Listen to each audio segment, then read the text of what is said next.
Hi everyone, I'm Yasha, and welcome to the 36th episode of Election Scoop.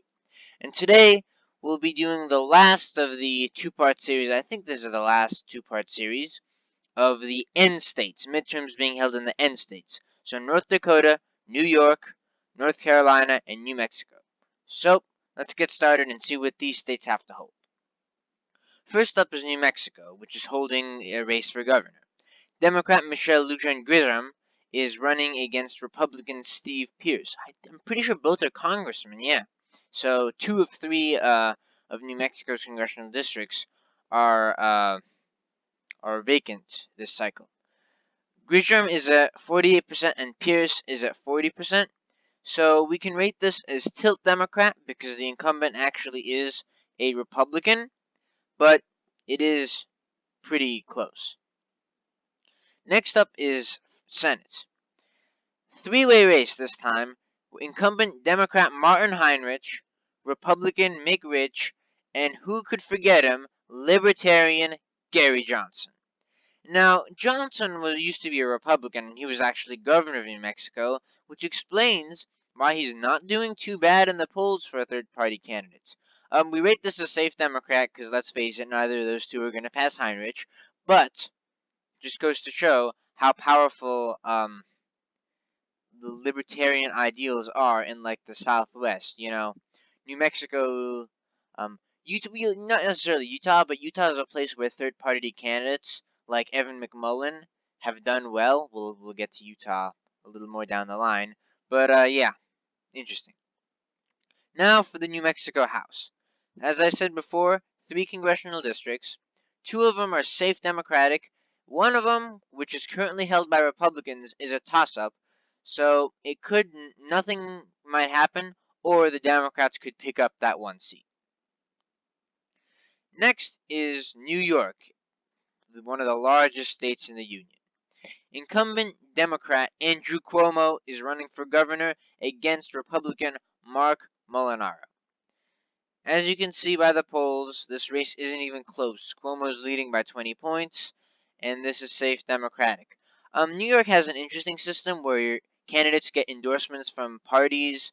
There are a few, like, semi-important third parties in the state, like Working Family and Conservatives, and they usually, Working Families usually endorse Democrats, Conservatives, as you can guess, Republicans, but it's interesting. They appear on the ballot more than once. So there's Andrew Cuomo, Democrat, and then under it maybe it's Andrew Cuomo, Working Families. Mark Molinaro, Republican. Mark Molinaro, Conservative. So that's an interesting feature of New York elections that isn't in many other places.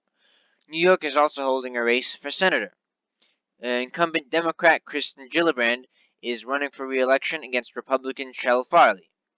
And this race is even more of a Democratic landslide than the governor's race. So there's not much to see there. Now, New York's House is pretty darn complicated. There's 27 seats, and let's unpack this. There are no safe Republican seats because New York is such a heavily Democratic state and Democratic enthusiasm has been high that there are a few representatives from New York that are Republican. I mean, this first, second, 11th, 21st, 23rd, basically everything that's not blue on this chart is currently held by a Republican. But the 19th and the 22nd are toss-ups, and the Democrats have a good shot, or well, maybe not a good shot, but they have a shot at gaining every other congressional district held by Republicans to some extent.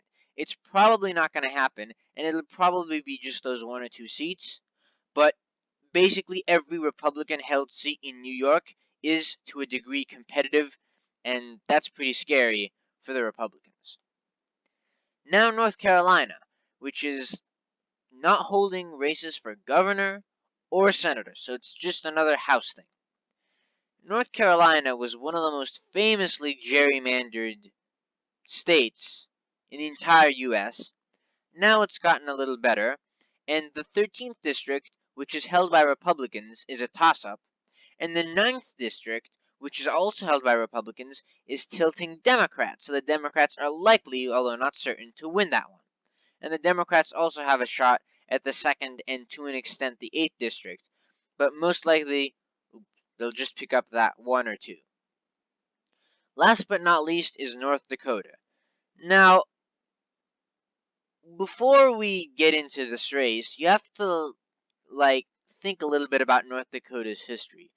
Most people probably think of North Dakota as a solid red state, like, Texas, sure. But it's a little more complicated than that.